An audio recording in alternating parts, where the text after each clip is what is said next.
every city, there's a room no one speaks of, a place where time stops, a door that should never be opened.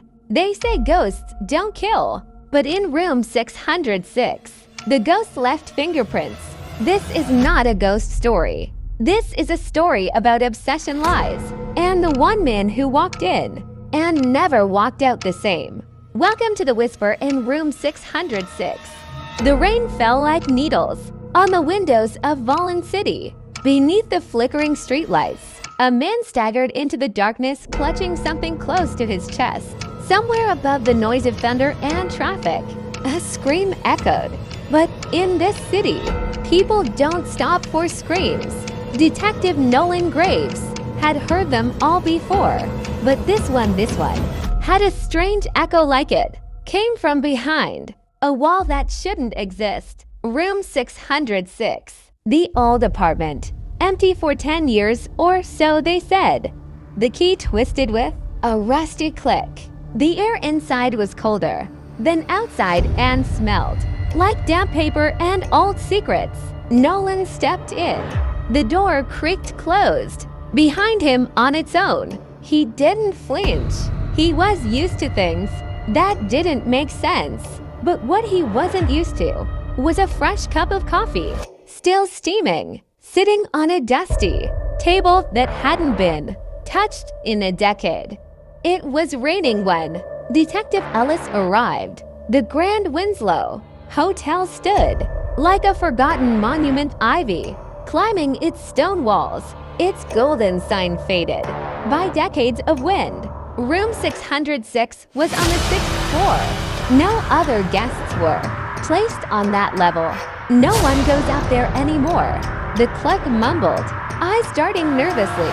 Ellis gave a polite nod, but his instincts already whispered what logic had not. Something wasn't right here. The elevator groaned as it climbed. 6th floor. Silence.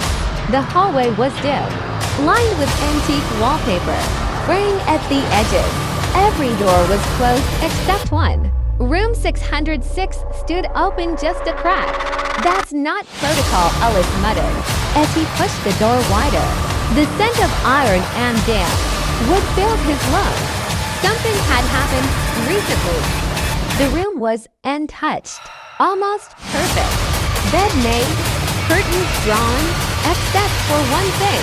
A chair was pulled back from the desk, and on that desk, a single Polaroid photograph. It showed a man tied to the same chair, with his mouth open mid-scream. Alice stared at it. The timestamp was yesterday, but there was no man in the room now. Just silence and a whisper behind him. Downstairs, Alice demanded the guest record. No one has checked into room 606 since 1994. The manager claimed, that's impossible. Alice said, there's a fresh photo. A chair moved, but when he returned, the photo was gone. The chair was tucked back in, and the door was locked from the inside. Detective Ellis sat across from the concierge, a nervous man with bitten nails.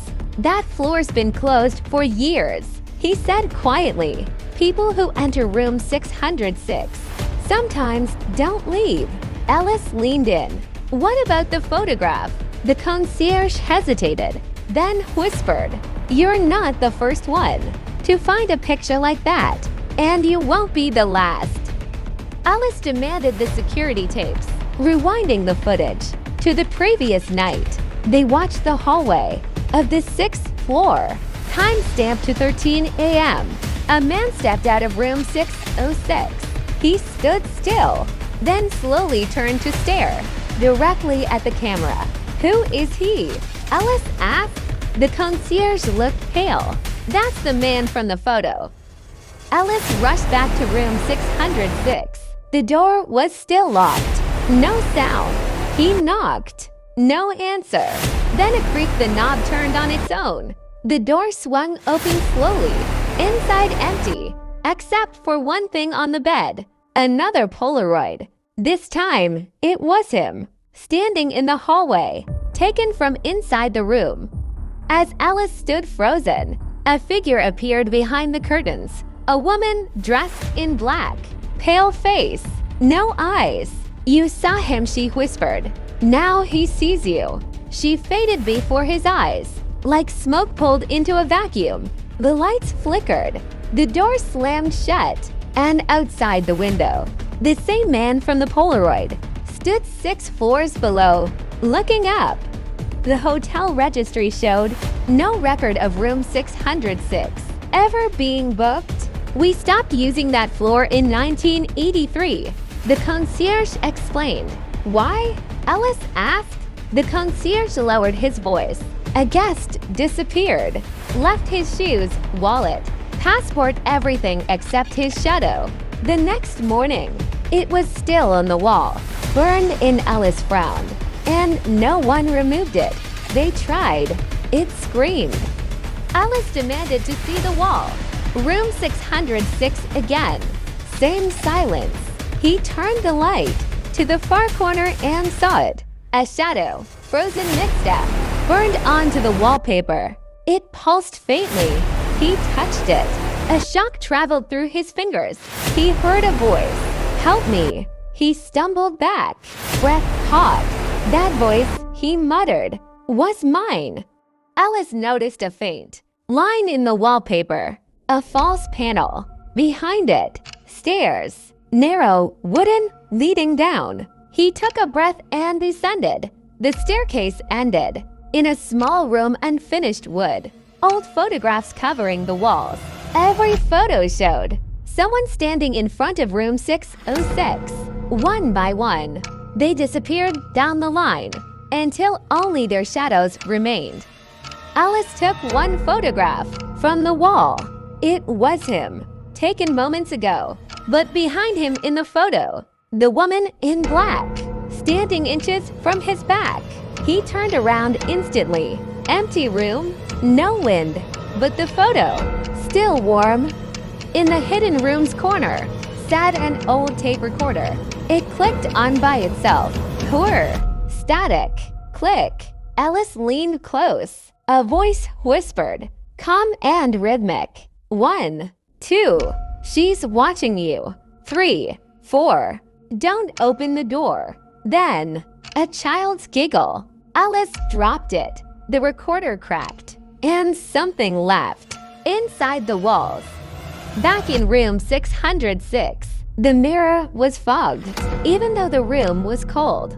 Slowly, letters formed. Alice, then another word appeared below it. S-T-A-Y. He rubbed the glass. Nothing there. He stepped back, and behind him, the woman in black was reflected in the mirror. Closer, closer. Alice returned to the hotel security office. He demanded footage of room 606. The guard hesitated. There are no cameras on that floor. Impossible, Alice replied. The guard pulled a folder. Night watch logs. 1980 to 1983. Written repeatedly. Door opened. No guests listed. Whispers heard again. One shadow too many. Alice returned one last time. Room 606 stood open. Just a crack. No wind. No light inside. He stepped forward and froze. A whisper called from the darkness. You left me here. Alice, don't close the door again. Alice turned away, but the hallway had changed. Now longer, darker. A child's voice echoed, find the key. Before she does, Alice looked down. Under his shoe was an old brass key. It had a tag, 601B. D.O. not U.S.E., but he knew he had no choice. Door 601B wasn't on the blueprint. It was down a hall no one remembered. Alice inserted the key. The door opened with a moan. Dust swirled in the air. Inside, hundreds of voice recorders, all labeled Guest 606, Final Words. One recorder blinked red. He pressed play. A woman's voice spoke, calm but cold. Alice, you never answered me. He froze. The voice continued. You promised I'd be safe, but you left me. in this room with her. Then screaming cut short. On the far wall hung a dusty portrait. Alice wiped it clean. It showed a woman, young, pale, wearing black.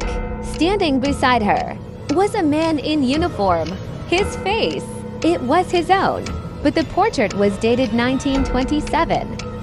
Alice stepped closer to the portrait. Behind the frame, a crack in the wall. He pulled. A mirror was hidden behind it, but it didn't reflect him. It showed a younger man in the same suit, same eyes, same badge. His own voice echoed from nowhere. I did what I had to do. Inside a wall panel, files, dozens of missing guest reports, dates from 1920 to 2020, all marked the same room 606. Alice flipped through. One file fell. It was for a woman named Margaret Vale. Room 606. Status: unresolved. Suspect: Officer Harrow. His initials. The rotary phone in the corner rang. Alice flinched. It hadn't worked in decades. He picked up slowly. Static. Then a faint whisper. She's in the mirror, Alice. Don't look. The mirror behind him cracked deeper. He turned anyway. In the mirror, a woman stood behind him. Black dress, empty eyes. Her mouth opened, but no sound came out. Alice turned to face her. No one there. Then the lights flickered, and she whispered, "Do you remember now?" Alice gasped awake. He lay on cold concrete. The fire was gone, but scorch marks lined the walls. Room 606 was no longer there. Just a black doorway, leading deeper into darkness. Whispers grew louder.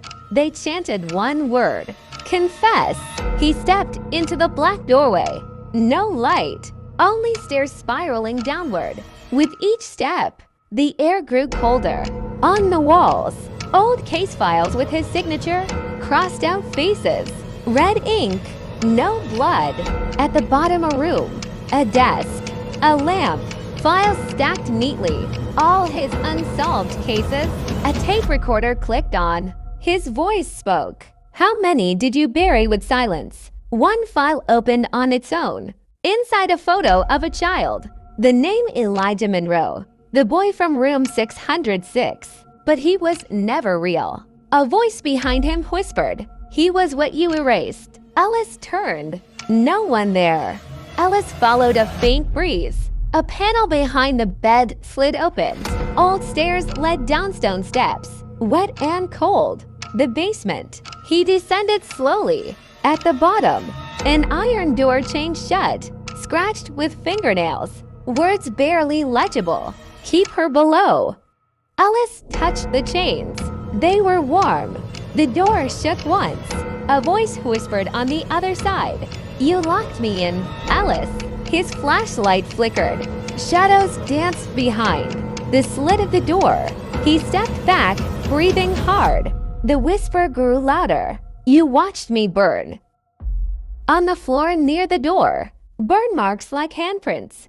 Scorch marks stretched from inside to out. Alice touched them. Flash. A memory. A woman screaming in flames. Him standing there, doing nothing. Margaret, he whispered.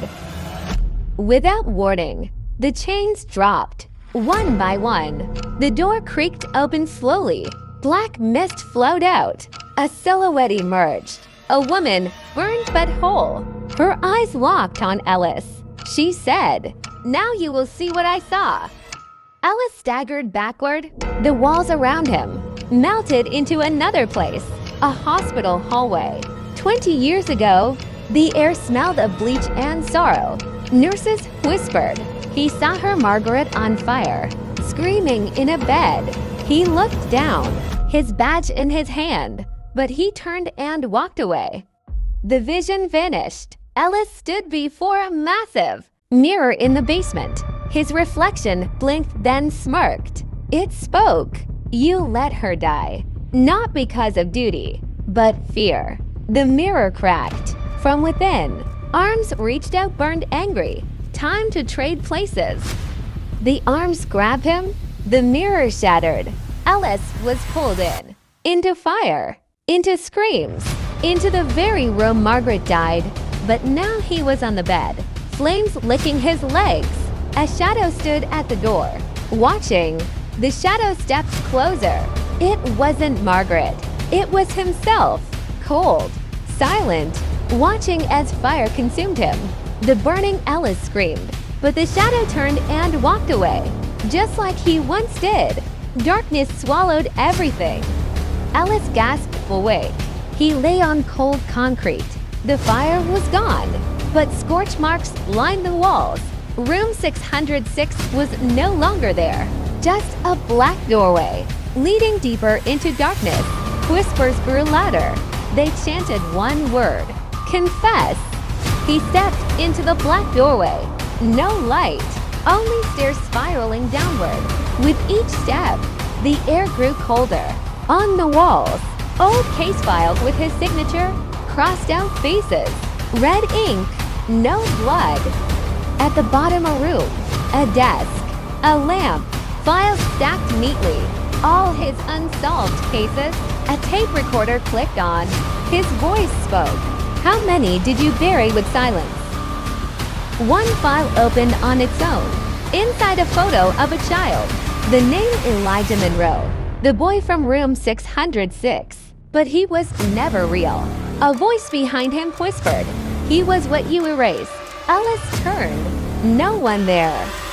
In the corner of the room stood a cracked mirror. Alice approached. His reflection was smiling, but he wasn't. Blood trickled from the mirror. It whispered, you're not investigating. You're remembering. Behind the mirror, a hidden door. Red, carved with dozens of fingerprints. Some small, some clawed. Alice hesitated, then opened it. Screams spilled out like smoke. The hallway beyond pulsed like something alive. A single chair stood in the center. Surrounding it rows of faceless figures. Alice was pushed into the chair. A voice echoed. Detective Ellis Grant, guilty of forgetting the forgotten. The figures chanted, confess, confess, confess. Alice screamed, I don't remember. The room shook. From the floor, hands reached up. A child's voice whispered, then remember this. Flames roared. His badge melted in his hand. Room 606 burned again. Alice woke up coughing, surrounded by black smoke. But there was no fire, only ash floating mid, air like falling snow. The room was empty.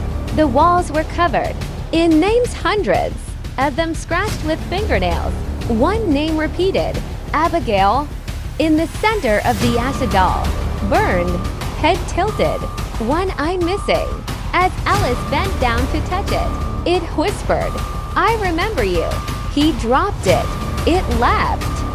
Alice ran out down endless halls. Room 606 kept reappearing. No matter which direction, he opened it again. It was the start, the beginning. His own voice played on a recorder. Day 1 of the investigation, room 606. Alice stared at the recorder. His voice continued. They never left, did they? Suddenly, behind him mirrors appeared. Each one showed him at different ages. One showed him as a child inside room 606, crying, whispering, you left me here. Alice touched the mirror. The glass rippled. He stepped through. On the other side the hotel, but from years ago. Clean, bright, guests walked by. No one noticed him. Then he saw himself, a child, holding hands with a woman in red. She turned to look at Alice. Her eyes were hollow. Lips moved, but no sound came. She mouthed, don't forget what you did. Suddenly, the light shattered. Blood ran from the elevator doors. Screams echoed from nowhere. Back in the real hotel, Alice stood once more before room 606. This time it looked like a cell. Steel, rust. A single eye peeked from the keyhole. It blinked. Then the door creaked open slowly. revealing only a chair and a reel-to-reel recorder. It was playing already. The recorder hissed, then a whisper. "You never left." The voice was Ellis's. The lights flickered. He screamed as the door slammed shut behind him. The number 606 faded off the wall. Silence. Room 606 was never found again. The staff said it never existed. Ellis's case file erased no trace. Only a single tape remained, playing the sound of footsteps in an empty hallway. But some nights, guests still say they hear a whisper behind the walls. "You never left."